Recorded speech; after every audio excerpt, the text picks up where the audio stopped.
Welcome to the Holiday Podcast, where we sit over some fresh-baked challah bread on Friday afternoons here at my table. I'm your host, Tammy Priest, a Jewish follower of Jesus, and it's great to be with you again this week as we take another look at the intersection of the old and the new. Now, you may have noticed that my challah looks a little different today. I worked some pink into the dough for a pretty Valentine's pop, since Valentine's Day is in a couple days.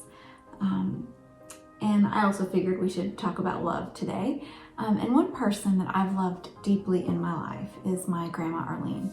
And she's a perfect person to think of at Valentine's Day because her wedding ring was a beautiful gold band carved into a verse in Hebrew about love. And actually, whenever I think of my grandma, I end up thinking about her hands because they were always busy, whether it was knitting or cooking or writing or drawing or working in the printing shop she started in Brooklyn, or playing the piano, or just holding my hand.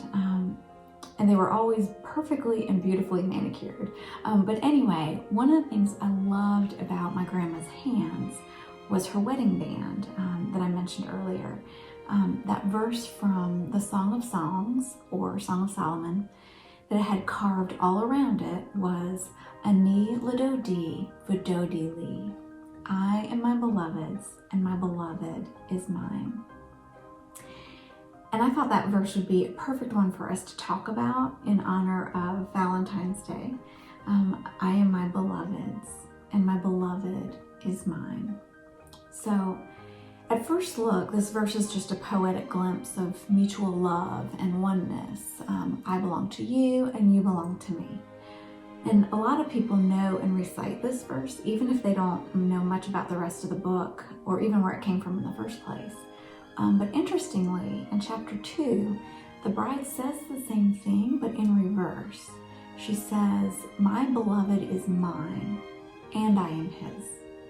At this point in the narrative, she was stressed, and you can see this, she's possessive. But in the chapters that follow, as she puts things in the right order, she recognizes that she is his first and foremost. And then it follows that he is hers as well. She moves from my beloved is mine and I am his to I am my beloved's and he is mine. Now her identity comes first, whose she is, and she grows in assurance and peace. And the same should be true of us in our marital relationships. I love how David Guzik puts it. He said, perhaps she found it was a more wonderful thing for her to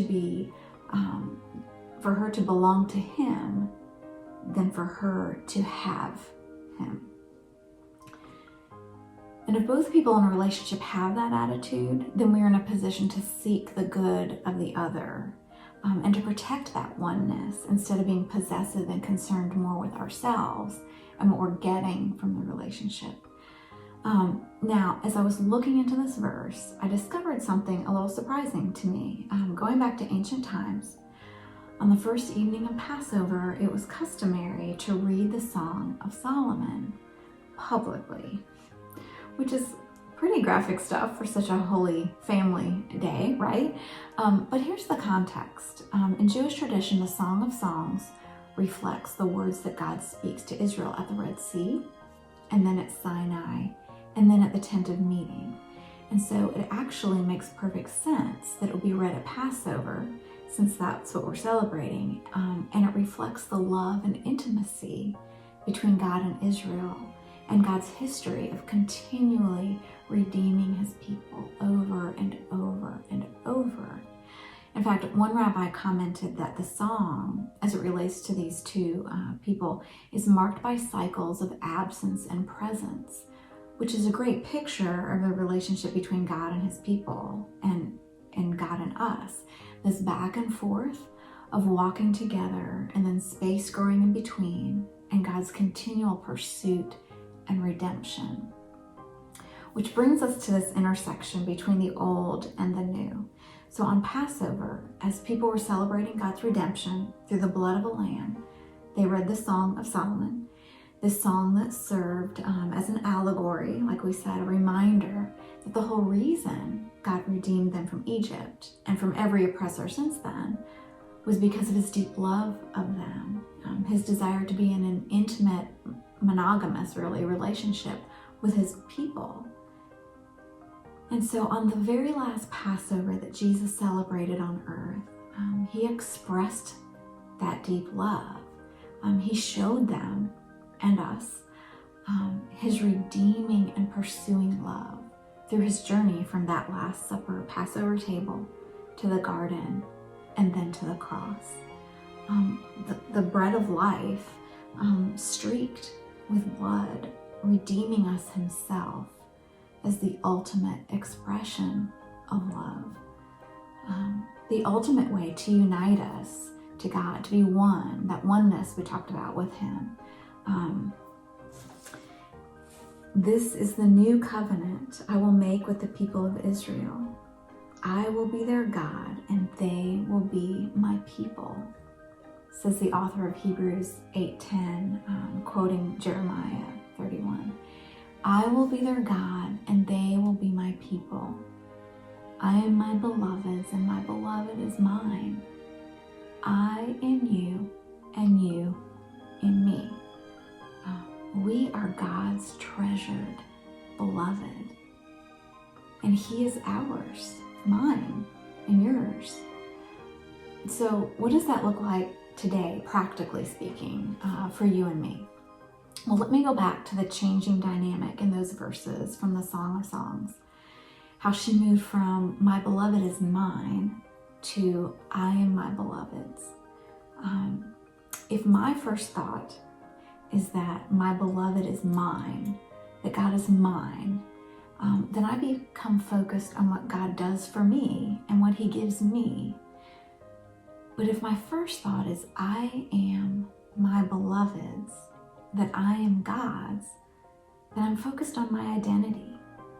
I can rest in knowing that my identity is secure simply because I am his. And therefore, I don't need to be worried or concerned with what he can do for me or give to me.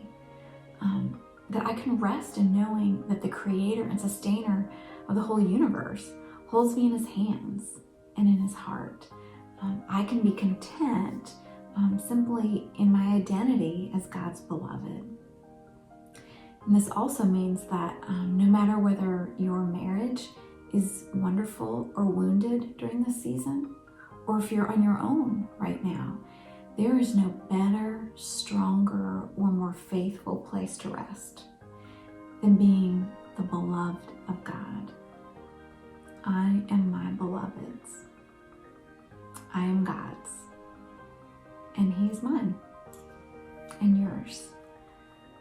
So I look forward to being with you here again next week. But for now, I wish you a happy holiday, a day to rest in simply knowing that you are his.